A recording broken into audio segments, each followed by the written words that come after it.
बाकीच्या 3 सीटांना ती ओढून घेऊन जाणारी असणं, असा एक साधारणपणे भौगोलिकदृष्ट्या 4 भागामध्ये 4 सीट असणं, असे काही तांत्रिक विषय होते. आणि म्हणून आम्ही आम आदमी पार्टीला काही प्रस्ताव आमच्याकडनं दिला होता, राष्ट्रवादीलाही काही सीटचा प्रस्ताव दिला होता, परंतु त्यांचा आग्रह होता की आमचे सगळेच कार्यकर्ते सक्षम आहेत, आम्ही उभारलं पाहिजे.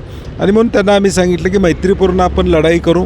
उद्या निवडून तुमचे उमेदवार आल्यानंतर कदाचित पोस्टपोल अलायन्स होऊ शकतं.